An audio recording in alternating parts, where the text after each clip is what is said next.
Hi there and welcome to your Race Advisor Pro members area training video.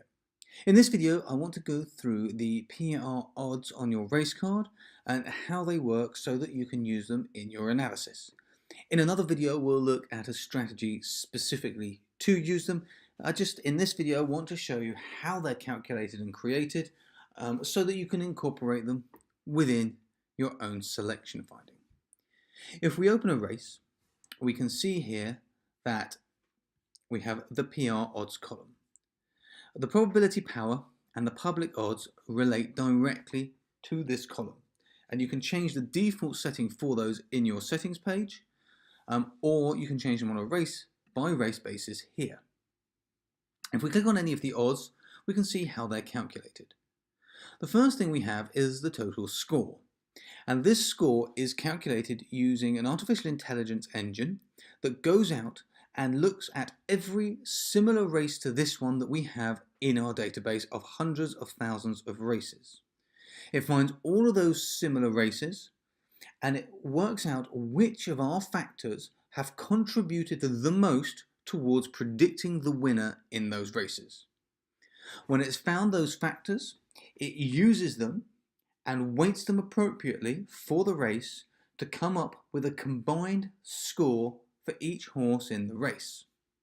And that is our total score here. We then use this score to calculate a probability. And this probability shows the chance that we expect each horse has of winning the race based on our scoring. So we can see here that we would expect Ragnar to be the strongest horse in the race with a 31.96% chance of winning. From these scores and probabilities, we then calculate a list of potential contenders, the 3 strongest contenders, and the horses that we're going to eliminate. The potentials are simply marked with a cross, and in smaller fields you'll see, as in this race, that they're the same as the contenders. In larger races there will be more potentials than contenders. There will always be 3 contenders and there will always be the 3 strongest horses in the race. This gives you a quick view of which horses we expect to be contending this race from all the runners. The potentials give you a quick view of all the horses that we consider to have a potential in competing in this race. They may not be the strongest, but if things go their way, they could potentially be in the frame. And the eliminations show you the horses that we're expecting to perform poorly in the race. Finally, we have our raw odds column here. This column shows the odds calculated directly from the score. So if we weren't taking into account the Betfair odds at all, these are the odds we have created from our scoring.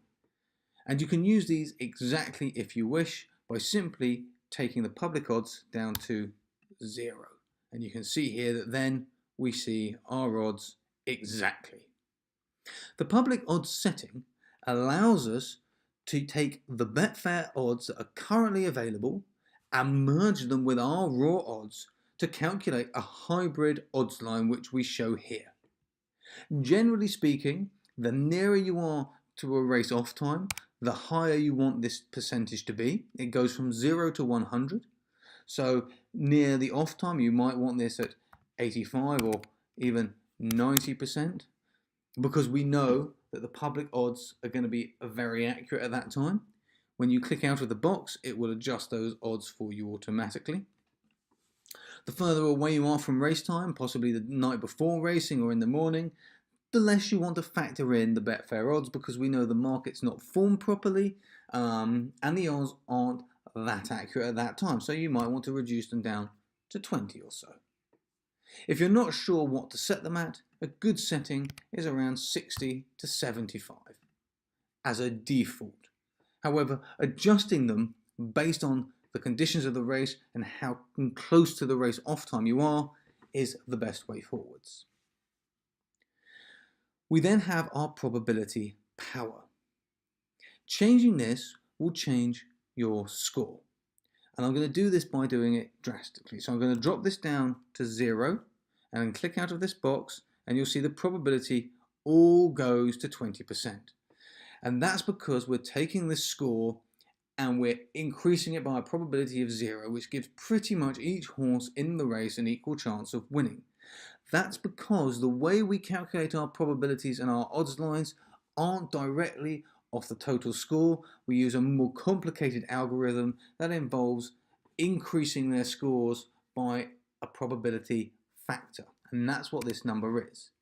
If we leave it at 1, we will get the exact rating from the score. So this would be how you may have seen to calculate your odds lines from a rating in the past, where you add together all of the scores and divide each one by the total to get a probability.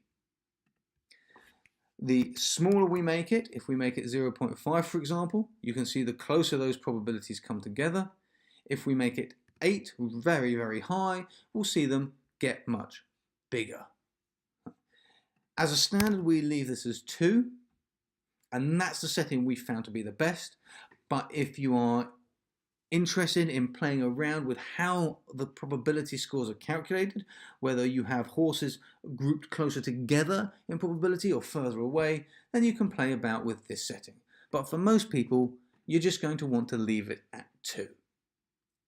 If we click on any of the horses' PR odds again, that table is going to disappear. What we can also see is the horses that are highlighted in green. And we can see that these horses are the ones that are indicated as a value bet against Betfair odds. So for example, Greeley, we have a PR odds of 7.32, but the Betfair odds available are 9. So that would indicate a value bet. And again, Ragnar, we have odds of 5.33, and the market is 7.2. And Sky Defender is 5.04 in our odds, and the market is 5.8. So all of these 3 horses are indicated as value bets. It's not highlighted green when our odds are higher than what's available on the market. So entertaining, we have predicted at 6.96 with a 7.67% chance of winning from our raw probability, but the odds available are only 2.98. So they're far lower than we're expecting them to be.